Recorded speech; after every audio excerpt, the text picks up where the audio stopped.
Hello friends, SBI clerical preliminary examination complete అయిపోయింది.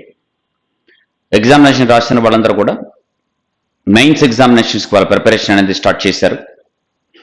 అయితే students అందరూ నన్ను రిక్వెస్ట్ చేస్తున్నారు, మెయిన్స్ ఎగ్జామినేషన్స్ కూడా ఆ ప్రిపరేషన్ ప్లాన్ ఒకటి చెప్పండి అని. ఏ టాపిక్స్ ప్రిపేర్ అవ్వాలి, ఎలా ఉంటుంది అని. సో దాని మీద వీడియో చేస్తున్నాను. సో ఇది మెయిన్స్ ఎగ్జామినేషన్ ప్రిపరేషన్ కోసం మీకు యూస్ఫుల్ అవుతుంది. సో మీరు ఫస్ట్ చేయాల్సిన పని ప్రిలిమినరీ ఎగ్జామినేషన్ రిజల్ట్ కోసం వెయిట్ చేయకుండా ఇమీడియట్గా మీ ప్రిపరేషన్ స్టార్ట్ చేయండి. మెయిన్స్ ఎగ్జామినేషన్ ఆగస్ట్ ఎండ్లో ఉంటుంది. సో అప్పటి వరకు మీకు మోర్ దాన్ 1 month టైం, దాదాపుగా 40 days టైం మీకు ఉంటుంది. కాబట్టి ఎగ్జామినేషన్ ప్రిపేర్ అవ్వడానికి ఇది కంఫర్టబుల్గా టైం సరిపోతుంది. ఆల్రెడీ మెయిన్స్ ఎగ్జామినేషన్లో ఉండేటువంటి 3 subjects మీరు ప్రిలిమినరీ ఎగ్జామినేషన్లో ప్రిపేర్ అయి ఉన్నారు, దానికి ఎటువంటి ప్రాబ్లం లేదు. ఇప్పుడు మీకు కావాల్సిందల్లా ఎడిషనల్గా ఉన్న జనరల్ అండ్ ఫైనాన్స్ అవేర్నెస్ ఒకటి, ప్లస్ ఈ 3 subjects కూడా మీరు చేయడం. సో కరెక్ట్గా ప్లాన్ చేస్తే మీరు బాగానే ప్రిపేర్ అవుతారు. అయితే ఏ టాపిక్స్కి ఎలా ప్రిపేర్ అవ్వాలి అనేది మనం ప్రీవియస్ ఎగ్జామినేషన్ 2020లో ఎస్బీఐ క్లరికల్ ఎగ్జామినేషన్ ఒకసారి మనం చూస్తే ఆ మెయిన్స్ ఎగ్జామినేషన్లో ఎలా వచ్చాయో క్వశ్చన్స్ను బేస్ చేసుకుంటే మనకు ఒక ఐడియా కలుగుతుంది. సో దాన్ని చూద్దాం. సో లాస్ట్ ఇయర్ 2020లో October 31st కండక్ట్ చేశారు మెయిన్స్. అది 2 shifts కండక్ట్ అయింది.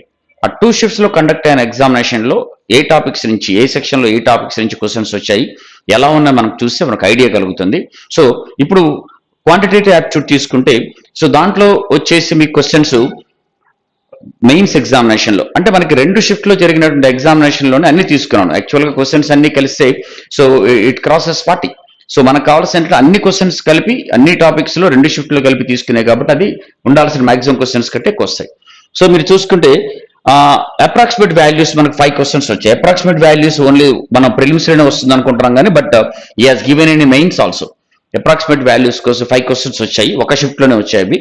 తర్వాత క్వాంటిటేటివ్ కంపారిజన్ ఇచ్చారు. నేను చెప్పిన Q1 Q2 వాల్యూస్ అనేది అది 4 నుంచి 5 questions దాకా క్వాంటిటేటివ్ కంపారిజన్ వచ్చింది. తర్వాత ఆల్ఫాబెటికల్ సిరీస్ క్వశ్చన్స్ వచ్చాయి మనకి కొత్తగా. ఆల్ఫాబెటికల్ సిరీస్ ఆల్ఫాబెట్స్ స్టార్ట్ చేసి అది న్యూమర్ ఆప్టిట్యూడ్ కిందనే ఇచ్చారు అది. సో నెక్స్ట్ డేటా ఇంటర్ప్రిటేషన్ నుంచి మాత్రం మేజర్ క్వశ్చన్స్ మీకు తెలిసిందే. డేటా ఇంటర్ప్రిటేషన్, ఈ డేటా ఇంటర్ప్రిటేషన్ మీకు వచ్చినటువంటి క్వశ్చన్స్ కేస్ రీడ్స్ నుంచి వచ్చాయి. దాని తర్వాత ట్యాబులర్ ఫామ్ లో ఉన్నాయి. దాని తర్వాత లైన్ గ్రాఫ్ ఉన్నాయి, బార్ డయాగ్రామ్ ఉంది. ఓకే, వీటితో పాటుగా మిస్సింగ్ డేటా కూడా ఉంటుంది. అంటే మనకి ఒక డేటా ఇంటర్ప్రిటేషన్ డేటా మొత్తం ఇవ్వకుండా గ్రాఫ్ లో కొంత డేటా మిస్ చేస్తారు. ఆ డేటా ఏదో మనమే కనుక్కొని ఆ తర్వాత ఫిల్ చేసి దానికి సంబంధించిన క్వశ్చన్స్ చేయడం అనేది మిస్సింగ్ డేటా కూడా మనకి డేటా ఇంటర్ప్రిటేషన్ ఉంది. ఓవరాల్ గా మనకి 20 నుంచి 23 దాకా క్వశ్చన్స్ వచ్చాయి. తర్వాత డేటా సఫిషియెంట్ నుంచి 5 to 6 questions వచ్చాయి. 5 to 6 అంటే మినిమం 5, మాక్సిమం గా 6 questions వచ్చాయి. తర్వాత అర్థమెటిక్ క్వశ్చన్ 17 to 19 వచ్చాయి. ఇది కూడా మేజర్ క్వశ్చన్స్ మనకి. అర్థమెటిక్ 17 మినిమమ్, మాక్సిమం 19 questions రావడం అనేది. సో మనం చూస్తే ప్రిలిమినరీ కంటే అడిషనల్ గా మనకు కనిపిస్తుంది అంటే, సార్ ఆల్ఫాబెటికల్ సిరీస్ గురించి పెద్దగా అంటానికి లేదు, అది మీకు రీజనింగ్ లో చేస్తారు. ఆల్ఫాబెట్ ని ఎలా సిరీస్ లో వస్తాయని మీకు అర్థమైపోతూ ఉంటుంది. సో మనకి నో డిఫరెన్స్ ఎట్ ఆల్. మన ప్రిలిమినరీ ఎగ్జామినేషన్ కి మెయిన్స్ ఎగ్జామినేషన్ కి డిఫరెన్స్ అనేది ఎక్కడ లేదు, సేమ్ ఉంది. మనకు అవే క్వశ్చన్స్ నేను చెప్తానే ఉన్నాను. ఆప్టిట్యూడ్ లో మీకు ప్రిలిమినరీలో మెయిన్ లో డిఫరెన్స్ ఉండదు, డిఫికల్టీ లెవెల్ అనేది ఎక్కువ ఉంటుంది అంతే. ఇది ఎట్లా ఉంటుందంటే ఈ క్వశ్చన్స్ అన్ని కూడా మీకు మోడరేట్ నుంచి డిఫికల్టీ లెవెల్ దాకా ఉన్నాయి. Data interpretation time consuming, so ఎక్కువ టైం పట్టేటట్టుగా వచ్చాయి. ఇవన్నీ కూడా టైం పట్టేలాగానే ఉన్నాయి ఇవన్నీ. సో మొత్తం మీద మనకు వచ్చినటువంటి క్వశ్చన్స్ సో ఇవన్నీ కూడా మనకి మెయిన్స్ లో వచ్చింది. తర్వాత రీజనింగ్ వస్తే, రీజనింగ్ వచ్చినటువంటి క్వశ్చన్స్ యాజ్ ఎక్స్పెక్టెడ్ 50 questions లో half of the questions, more than half questions 50-60% మనకి సీటింగ్ అరేంజ్మెంట్ అండ్ పజిల్స్ ఈ రెండింటి నుంచే వచ్చాయి. ఈ రెండిట్లో కలిపి 25 to 30 questions వచ్చాయి. దాని తర్వాత కోడింగ్ గురించి ఒక 3 questions, కోడెడ్ ఇన్ఈక్వాలిటీ నుంచి ఒక 5 questions, ఇన్పుట్ అవుట్పుట్ నుంచి ఒక 5 questions. ఇన్పుట్ అవుట్పుట్ మనకు ప్రిలిమ్స్ లో కనపడదు, యూజువల్ గా మనకు మెయిన్స్ లోనే కనిపిస్తుంది ఇన్పుట్ అవుట్పుట్. తర్వాత లాజికల్ రీజనింగ్ అంటే statement based, statements, conclusions, statements, course of action statements, inference. Okay, so ఇలా లాజికల్ రీజనింగ్ నుంచి 5 నుంచి 6 questions దాకా వచ్చాయి. డైరెక్షన్ సెన్స్ నుంచి కూడా వచ్చాయి, 2 నుంచి 5 దాకా డైరెక్షన్స్ నుంచి వచ్చాయి. అండ్ ఆల్ఫా న్యూమరికల్ సిరీస్ ఒక 2 నుంచి 5 దాకా మన క్వశ్చన్స్ కనిపించాయి. తర్వాత డేటా సఫిషియన్సీ నుంచి ఒక 3 క్వశ్చన్స్. ఇక మిస్లేనియస్ ఇది కాకుండా వన్ క్వశ్చన్ ఇట్లా డిఫరెంట్ మిస్లేనియస్ క్వశ్చన్స్ అనేది మనకి మేజర్ టాపిక్స్ కాకుండా ఏదో చిన్న దాని నుంచి రావడం అనేది జరిగింది. బట్ మేజర్ గా once again seating arrangement and puzzles ప్రిలిమినరీలో ఎంత మేజర్ పార్టో సీడింగ్ అరేంజ్మెంట్ పజిల్స్ ఇప్పుడు అంతా కూడా మేజర్ ఎక్కువగా దాని మీదనే ఫోకస్ చేస్తా ఉన్నారు. So different types of puzzles, different types of seeding arrangement questions మీరు థరో అయిపోయి ఉండి మ్యాక్సిమం గా ఇది కూడా ఈ సెక్షన్ అంతా కూడా మనకి మోడరేట్ నుంచి డిఫికల్ట్ లెవెల్ దాకా వచ్చాయి. అంటే ఈజీగా ఉండదు, ఇదంతా కూడా టైం కన్సూమింగ్.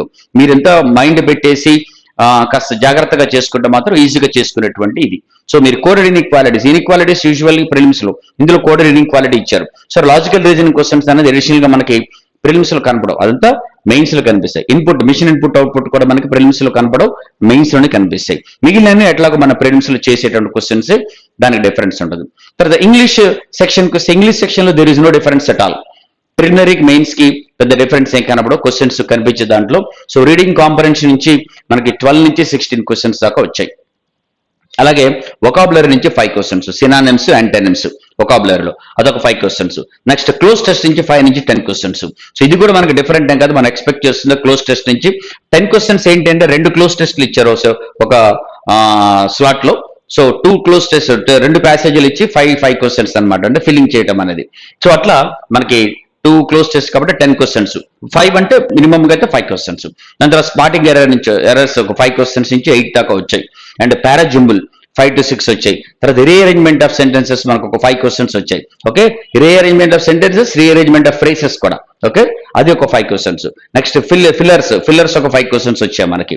నెక్స్ట్ ఇడియమ్స్ 2 నుంచి 5 దాకా వచ్చాయి. అండ్ వర్డ్ యూసేజ్ అనేది 4 to 5. మనం ఒకసారి కంపేర్ చేసుకుంటే ప్రిలిమ్స్ ని there is no difference at all. Prelims mains మనకు ఒకలాగానే ఉన్నాయి.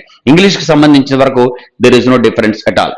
ప్రిలిమ్స్ మెయిన్స్ లో ఉండే క్వశ్చన్స్ బాగానే ఉంటుంది. ఇది ఈజీగా ఉంది, అన్ని సెక్షన్ లో కల్లా ఈజీగా ఉన్న సెక్షన్ ఇంగ్లీష్. మనకి పోయినసారి మెయిన్స్ అడిగిన దాంట్లో ఈజీ చాలా ఉంది ఇంగ్లీష్ తర్వాత రీజనింగ్ ఆప్టిట్యూడ్ కాస్త డిఫికల్ట్ గా ఫీల్ అయ్యారు స్టూడెంట్స్ అందరూ.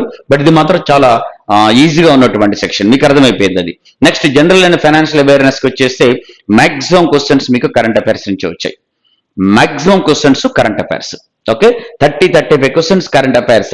ఏదో కొంచెం స్టాటిక్ జీకే నుంచి ఒక 4 నుంచి 5 క్వశ్చన్స్ వచ్చాయి. తర్వాత బ్యాంకింగ్ అండ్ ఫైనాన్షియల్ అవేర్ నుంచి 10-15 క్వశ్చన్స్. మేజర్ గా మీకు దాదాపు 3-4 మంత్స్ బ్యాక్ దాకా అడిగారు.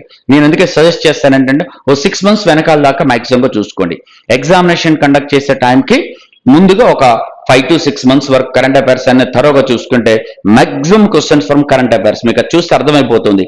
30 to 35 క్వశ్చన్స్ వచ్చాయి మనకి కరెంట్ అఫైర్స్ మేజర్. అలాగే బ్యాంకింగ్ అండ్ ఫైనాన్స్ అవేర్నెస్ నుంచి 30 అంటే బ్యాంకింగ్ రిలేటెడ్ ఇవ్వడం, బ్యాంక్స్ కావచ్చు, ట్యాగ్ లైన్స్ కావచ్చు, బ్యాంక్స్ ఏమేం చేస్తాయి అనేది ఇంప్లిమెంట్ చేసే స్కీమ్స్ కావచ్చు, ఇలాంటివన్నీ. అలాగే ఫైనాన్షియల్ అవేర్నెస్ ఆ 2 కలిపి ఉంటాయి మనకి. ఒక 10-15 క్వశ్చన్స్ మనకు కనిపిస్తూ ఉంది. But major part current affairs కాబట్టి మీరు దీని మీద కాన్సన్ట్రేట్ చేయండి. ఇప్పుడు మనకి ఎగ్జామినేషన్ నేను ఇప్పుడే చెప్పినట్టు ఒక మోర్ దాన్ ఏ మంత్, నియర్లీ 40 days టైం ఉంది. ఈ 40 days టైం అనేది కంఫర్టబుల్ గా మెయిన్స్ కి ప్రిపేర్ అవడానికి సరిపోయే టైం. ఎందుకంటే జనరల్గా ఇంత టైం దొరకదు, లక్కీలీ మనకి పోస్ట్ పోన్ అవడం వల్ల దొరికినటువంటి టైం. యూజువల్ ఒక 20 days టైమే దొరుకుతూ ఉంటుంది. అందుకే I repeatedly say you people, so you simultaneous గా ప్రిలిమ్స్ కి మెయిన్స్ కి ప్రిపేర్ అవ్వండి. ప్రిలిమ్స్ అయిపోయాక మెయిన్ కాదు అని. సో ఇప్పుడు మెయిన్స్ కి అనుకోకుండా మనకి మోర్ టైం దొరికింది కాబట్టి ఇప్పుడు మళ్ళొకసారి ఆ 3 నేను చెప్తున్నాను టైం కన్సూమింగ్ క్వశ్చన్స్, రీజనింగ్ లో కానీ యాప్టిట్యూడ్ లో కానీ ఇవే క్వశ్చన్స్ మీరు ప్రిలిమ్స్ లో చేశారు, ఇదే క్వశ్చన్స్ మీరు మెయిన్స్ లో చేస్తారు. బట్ ప్రిలిమ్స్ లో చాలా ఈజీగా చేస్తారు, easy level, easy to moderate prelims లో ఎప్పుడైనా వచ్చేది. మోడరేట్ టు డిఫికల్ట్ లెవెల్ అనేది మనకు మెయిన్స్ లో ఉంటాయి. టైం కన్సూమింగ్, సో ఆ టైం కన్సూమింగ్ వాటిని ఫాస్ట్ గా ఎలా చేయాలి, ఫాస్ట్ గా అర్థం చేసుకొని ఎలా సాల్వ్ చేయాలనేది మీరు ప్రాక్టీస్ బాగా చేస్తే మీకు అర్థమవుతుంది. సో అది మీరు కాన్సన్ట్రేట్ చేయండి. రెగ్యులర్ గా కరెంట్ అఫైర్స్ బాగా థరోగా ఉండండి. కరెంట్ అఫైర్స్ కి ఇది సిలబస్ అని చెప్పడానికి ఉండదు. What is happening around you అనేది మొత్తం చూసుకోవాలి మీరు. 5 to 6 months దాకా చూసుకోమని చెప్పాను. అవన్నీ చూడండి, బ్యాంకింగ్ అవేర్నెస్ ఇవన్నీ కూడా చూసుకుంటారండి. Then it won't be difficult for you. చాలా ఫుల్ క్వశ్చన్స్, ఫుల్ మార్క్స్ తెచ్చుకోవచ్చు మీరు దాంట్లో థరోగా ఉంటాయి. It's an ocean, general awareness current awareness ocean. But ఎంత ఓషన్ అయినా మనకు జరిగింది అంటూ మనం సీరియస్గా చూసుకుంటూ పోతుంటే మనకు తెలియనంతే ఉండదు. స్టాటిక్ జీకేలు అవి ఇవి అని అన్ని చదువుకోవాలని చెప్పట్లేదు, కరెంట్ అఫైర్స్ నుంచి ఎక్కువ వస్తాయి, రిమెంబర్. సో కాబట్టి కరెక్ట్ గా 5 to 6 months మనం చూసుకుంటే ఒక 70-80% క్వశ్చన్స్ మీకు current affairs, 80% questions current affairs నుంచే వస్తాయి. సో దాన్ని దృష్టిలో పెట్టుకుని చేస్తే మాత్రం కంఫర్టబుల్గా ఉంటారు. అదేవిధంగా the more practice once again on aptitude and reasoning. So English same, ఇంగ్లీష్కి పెద్ద ఇబ్బంది ఉండదు. మీరు ప్రిలిమ్స్ ఎలా చేశారో మెయిన్స్ లో కూడా ఇంగ్లీష్కి అలాగే చేయండి. And more practice on aptitude and reasoning. Time consuming questions గా డేటా ఇంటర్ప్రిటేషన్ బాగా చేయండి. సో కొంచెం ఎక్కువ లెవెల్లో ఇస్తారు డేటా ఇంటర్ప్రిటేషన్ లో. కొంచెం హైయర్ లెవెల్లో క్యాలిక్యులేషన్స్ పట్టేలాగా మిస్సింగ్ డేటాని అంతా కూడా మిస్ చేసి మీరు మైండ్ పెట్టాలి. అరే ఇక్కడ మిస్ అయింది కదా డేటా, నేను ఎట్లా కనుక్కోవాలి ఈ డేటాని, ఏ విధంగా ఏం చేస్తే డేటా వస్తుంది అనేది చూసుకోండి. తర్వాత అర్థమెటిక్ బేస్డ్ డేటా ఇంటర్ప్రిటేషన్ వస్తాయి. ప్రాఫిట్ అండ్ లాస్, ఇంట్రెస్ట్ ఇవన్నీ కలుపుతూ వచ్చే డేటా ఇంటర్ప్రిటేషన్. మీరు అందులో త్వరగా ఉంటే ఆటోమేటిక్గా మీరు ఇది కూడా బాగా చేయగలుగుతారు. సో అందుకోసమనే ప్రాక్టీస్ బాగా చేయండి, టెస్టులు బాగా రాయండి. మీరు ఎక్కడ టెస్టులు రాస్తే మీకు ఎటువంటి ఇబ్బంది లేకుండా చేస్తారు. సో టెస్టులు రాయడం అనేది మోర్ ఇంపార్టెంట్. రాస్తూ మీరు టైం అనేది చెక్ చేసుకుంటూ ఉండండి. సో మన దగ్గర టెస్ట్ అవైలబుల్ ఉన్నాయి. Anyway you can visit our online.raceforjob.com or download app for race for job from Google Play Store. మీకు అందులో కరెంట్ అఫైర్స్ ఉంది, that is very much useful. So current affairs అంతా కూడా యాప్ డౌన్లోడ్ చేసుకుని online.raceforjob.com లో కూడా మీకు కరెంట్ అఫైర్స్ ఉంటుంది. ఏదర్ వెబ్లోకి వెళ్ళండి. ఇప్పుడు యాపిల్ ఐఫోన్స్ వాడే వాళ్ళకేమో మనకి అవైలబుల్ లేదు యాప్, కాబట్టి ఐఫోన్కి సపోర్ట్ చేయట్లేదు కాబట్టి యాప్ స్టోర్లో లేదు కాబట్టి you go to online.raceforjob.com, daily current affairs కనిపిస్తుంది. ఆండ్రాయిడ్ ఫోన్ వాడేవాళ్ళు గూగుల్ ప్లే స్టోర్కి వెళ్ళి race for job app download చేసుకోండి.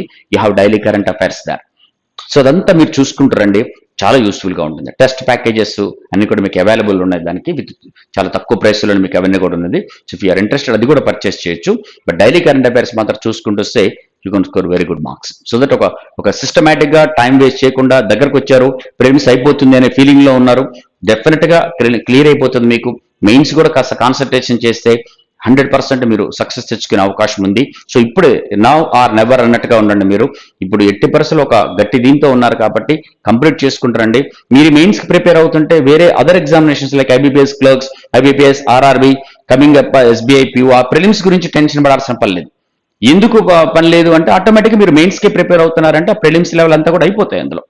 సో కాబట్టి ఇది కాన్సన్ట్రేషన్ చేసుకుని హైయర్ లెవెల్ క్వశ్చన్స్ గట్టిగా చేస్తే you can definitely make it. Okay, thank you and all the very best.